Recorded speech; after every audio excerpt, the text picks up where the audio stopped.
This is a bee. The common belief is that bees are disappearing because of widespread use of pesticides and something to do with wasps. But the real reason we're losing all of our bees is because of a widespread changing environment. I don't just mean climate change. A world without these black and yellow busybodies is a huge problem. Let's go back in time to before humans domesticated bees. They lived wild and free, cementing their fundamental place in the world order because of their job as pollination pros. They're near the bottom of the food chain, but they're the reason your apples are sweeter, your blueberries riper, and your sunflowers sunnier? These industrious creatures storing their golden pollen in intricately constructed hives once lived in the wild and bustling cities of their own making, complete with unique communication methods and societal norms. No, really. Then, several thousand years ago, a relatively insignificant looking thing called a human came along. Humans hadn't invented YouTube yet, but if they had, they might have subscribed to Digestible.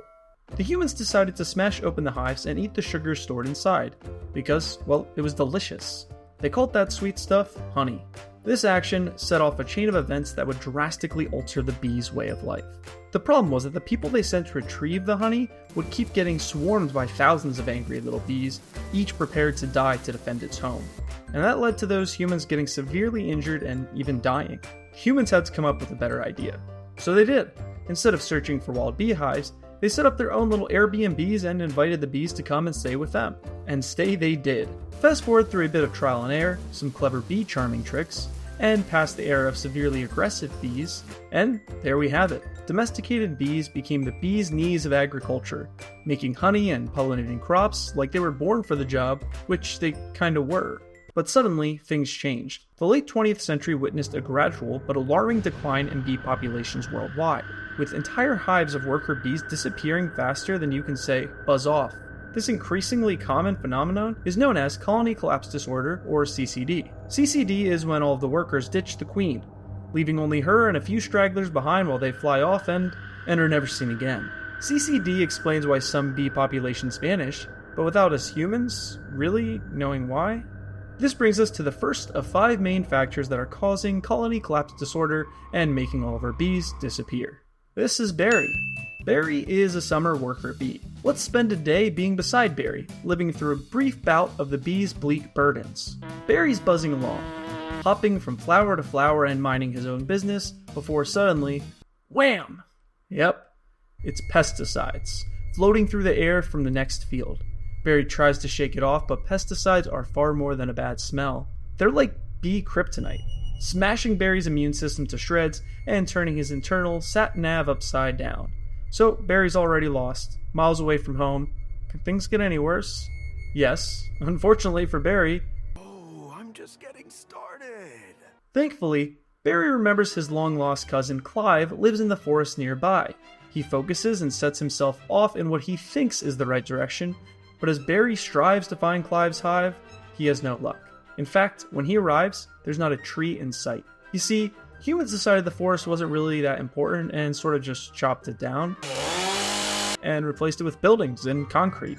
With the sinking feeling, Barry realizes Clive's hive didn't survive, and Clive is probably no longer alive. Urbanization has hit Barry and his bees' friends hard. Strange shiny things on wheels also move around on the ground, and Barry sees waste pouring into the rivers. Although Barry can't speak English, if he could, he would call this pollution and be staging protests left, right, and center. Because pollution isn't just an inconvenience for Barry and his bee colleagues, it's deadly. Nowadays, finding clean food and water sources is even more challenging, and even the air is toxic.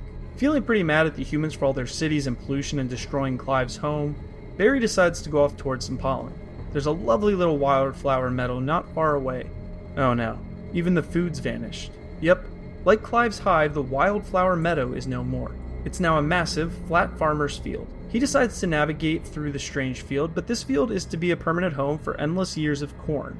Barry doesn't know what to do. Thankfully, just at that moment, Barry's bro flies past him and gives him direction to get home. Barry says cheers and heads off back to deposit the meager 0.02 grams of pollen he's gathered in his pollen sac to the hive, half his usual quota. Barry lives with his rather large extended family in a human-built beehive. He's good with color recognition, so he flies straight to his home with its red and blue supers. But then he pauses for a moment, hesitating before going inside.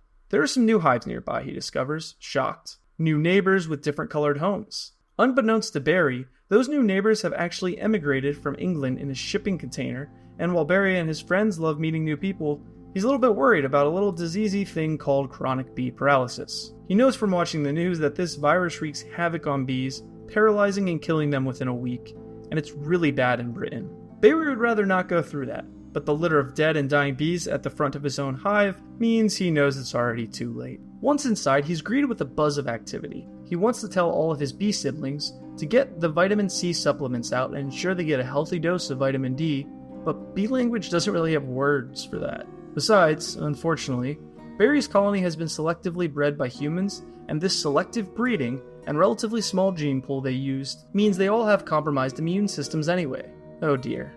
Barry knows it isn't looking good, so he makes his way to the queen bee, who's busy laying eggs. Mum, he begins? Yep, the queen is the mother of all bees in a colony. She's over a year old and will live much longer than the 6 weeks we expect from Barry. He would have lived longer if he had been born near the dormant time of winter, but he wasn't, so what can you do? The queen hushes him because she's sort of busy laying 1,500 eggs every day and getting ready to fight off other queens that might try to enter her territory. All that work requires a lot of royal jelly. Yep, that is actually what queen bees eat. It's a syrupy substance and the worker bees make it for her.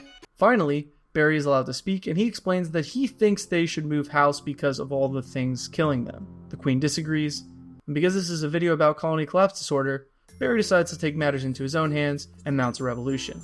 He buzzes out of the hive and almost all the rest of the bees, the workers and the drones, follow suit. Barry is excited, although he feels sort of guilty about abandoning his mother. He and his colony fly off into the unknown, thrilled to forge their own path in the world and leave the humans watching and liking this video. That means that Barry and all the bees suffer an unknown fate, but they probably die due to elemental exposure after not very long at all. Sorry, Barry. Later that day, a human approaches the red and blue hive Barry used to call home. The human is dressed in a protective suit, carrying a smoker. They'd use this to disrupt the bees' alarm pheromones and stop them from swarming. It's actually harmless and quite clever, really. The human smokes the hive and opens it up. They're shocked to find it empty apart from the queen and a few workers trying to care for her. How could this have happened? Oh well, they'll just chalk it down to colony collapse disorder. Curse the wasps.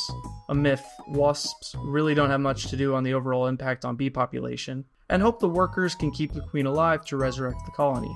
It's not the beekeepers' fault. There's very little they can do about global population, climate change, habitat loss, urbanization, disease, genetic bottlenecks, or general incessant human desire for expansion and destruction. In fact, the beekeeper has done an incredible job keeping Barry and his colony alive for so long in such a troubled world. Today, while there are signs of bee population stabilizing and beginning to recover thanks to global awareness programs, there's still a lot of work to do. Even since the 2000s, long after bee population started taking a hit, there are around 30% fewer bees, depending on where you live. If you want to help the bees, plant some lavender, sunflowers, and foxgloves, and avoid pesticides and herbicides. Every little helps. That said, the worst ever years of CCD were 2006 and 2007, so maybe there's some hope. One thing is certain, without honey, we'd be in a terribly sticky situation, and losing bees would be a real buzzkill. Sorry.